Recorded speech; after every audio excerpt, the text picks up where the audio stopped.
SLH ඉතින් ගෙන තවත් වීඩියෝ එකට ඔයාලා හැමෝම සාදරයෙන් පිළිගන්නවා. ඔන්න මගේ channel එකේ තවත් unboxing review එකක්. unboxing review එකට මම ගෙනාලා තියෙන්නේ Lankabell 4G router එකක්. අපි වැඩි විස්තර වීඩියෝ එකෙන් කතා කරමු. ඒ වගේම මගේ channel එක subscribe කරලා නැත්නම් subscribe කරන්න. තාපැත්තේ bell එක දුවත් විතරයි ඔයාලට මේ වගේ වටිනා වීඩියෝස් notification miss නොකරගෙන ගන්න පුළුවන් වෙන්නේ.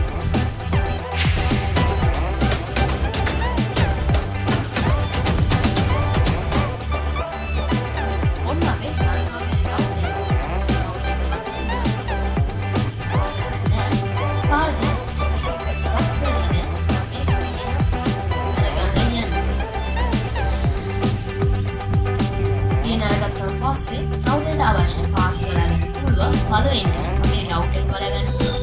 රවුටර් එක මම තාවකාලිකව පැත්තකින් තියාගන්නවා. ඒ වගේම අපිට ලැප්ටොප් එකට දෙන්න වයර් එකක් හම්බෙලා තියෙනවා. පවර් ඇඩැප්ටර් එකක් හම්බෙලා තියෙනවා. අවසානයේදී බලගන්න පුළුවන් වෙන්නේ මේකේ ඇන්ටනා දෙක. ඇන්ටනා දෙකක් මම පැත්තකින් තියාගන්නවා. දැන් අපි මේක ඉතින් සරි කරලා බලමු. රවුටරේ ඉතින් එක මම සිම් එක අයින් කරගන්නවා. router එක දැන් මම මේ cover එකකින් එළියට ගන්නවා. router එක එළියට ගත්තාම පස්සේ අපිට බලා ගන්න පුළුවන් කෙලවරක අයික පියනක් අයික තියෙන ප්ලාස්ටික් එතන තමයි ඔයාලගේ Wi-Fi router එකේ SIM එක තියෙන්නේ. අපි power එකේ ගහලා දැන් laptop එකට කනෙක්ට් කරලා බලන්න පුළුවන්. මෙතන පහළම බලන්න පුළුවන් වෙන්නේ Wi-Fi key එක එකේ password එක username ඒ වගේ දේවල් තමයි මෙතන බලා ගන්න පුළුවන් වෙන්නේ.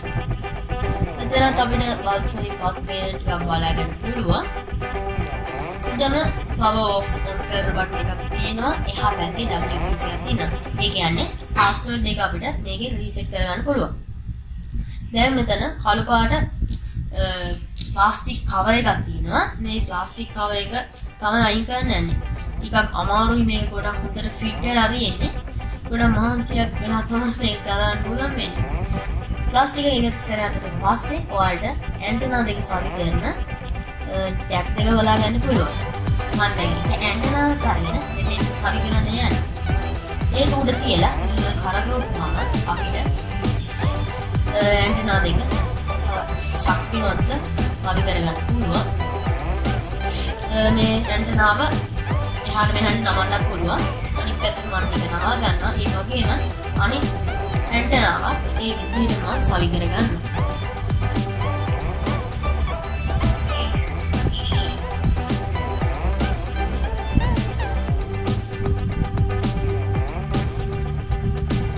අපි දැන් router එකේ හැමදේම සවි කරලා ඉවරයි. දැන් අපිට තියෙන්නේ මේක වැඩද කියලා බලන්න. ඒකට මම කරන්නේ අපේ power adapter එක මම තේර ගන්නවා. මේකේ jack එක අපේ router එකේ පිටපස්සට මේක අපි දැන් router එක වැඩ කරනවද කියලා බලමු. මම දැන් මේක plug කරගන්නවා. ඔන්න අපේ router එක power on. ඇත්තටම ගොඩක් හොඳ router එක 4G තමයි මේ router එකට දීලා තියෙන්නේ. ඒතරම මේක Huawei ආයතනයේ තමයි මේ router එක හදන්නේ. අපි දැන් මේක on වෙලා router එකේ වීඩියෝ ඩවුන්ලෝඩ් වෙන ස්පීඩ් එක අපි චෙක් කරලා බලමු. ඔන්න මේ විදිහට අපිට මේක on වෙලා පේනවා. දැන් මේකේ මගේ එක සිග්නල් කණුවේ තමයි තියෙන්නේ. ඔයාලට බලා ගන්න පුළුවන් වෙන්නේ. දැන් අපි බලමු මේක කොහොමද ස්පීඩ් එක කියලා චෙක් කරලා බලමු. මේක ස්පීඩ් එක චෙක් කරන්න මම දැන් Wi-Fi on කරගන්නවා. Wi-Fi on කරගෙන මගේ router එක මේකට කනෙක්ට් කරගන්නවා. කනෙක්ට් කරලා මම YouTube එකට යනවා. ඇත්තටම සිග්නල් එක කණුවක් තිබ්බා. ගොඩාක් ලොකු ස්පීඩ් එකක් මේකේ තියෙනවා. කිසි හිරවීමක් අවුලක් නැහැ. මම දැන් ඔයාලට වීඩියෝ එකක් ප්ලේ කරලා පෙන්නන්නම්.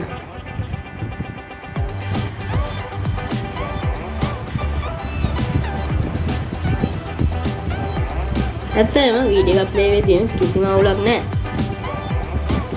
මම දැන් වීඩියෝ එක ඔයාලට ඩවුන්ලෝඩ් කරලා පෙන්නන්න කොහොමද මේකේ ස්පීඩ් එක කියලා. ඒ වගේම charging adapter එකක් අපිට හම්බෙලා තියෙනවා. ඒක ගන්න අවසානට බලා ගන්න හම්බෙන්නේ.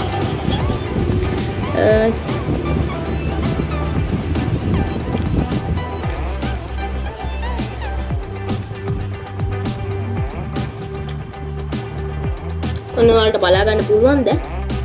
ඔයාලට පේනවා දැන් මෙතන ගොඩක් ස්පීඩ් එකක් තියෙනවා. තප්පරයට මෙගාබයිට් 5ක් 4ක් අතර තමයි මේක ස්පීඩ් එක තියෙන්නේ. ගොඩක් හොඳ රවුටර් එකක්. මොකද හිතන්නේ අද වීඩියෝ එක ගැන? මගේ වීඩියෝ එක හොඳ නම් යාළුවොත් එක්ක ෂෙයා කරන්න. ඒ වගේම ලයික් කරලා කමෙන්ට් කරන්න.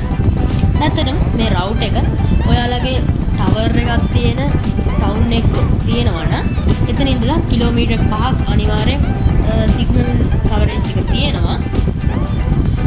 සිග්නල් එක කණුවක් තිබ්බත් ඔයාලට මේක හොඳ ස්පීඩ් එකක් ගන්න පුළුවන් 4G නිසා. ඔයාලට මේක පැකේජස් ගොඩක් හොඳයි. GB 55ක් වගේ ගාණක් රුපියල් 950ක් විතර වෙනවා. ටැක්ස් එක ඔක්කොම එක ඔයාලට රුපියල් 1000ක් විතර බිල් එනවා. ඇත්තටම එක්ස්ට්‍රා GB එක රුපියල් 79ක් විතර සුළු මුදලක් තමයි වෙන්නේ. ඇත්තටම ඔයාලට මේ රවුටරේ රුපියල් 3000ක් වගේ පොඩි මුදලකටත් ගන්න පුළුවන්. මේ රවුටරේ ලයිෆ් ටයිම් වොරන්ටි තියෙනවා. මේ වගේ හොඳ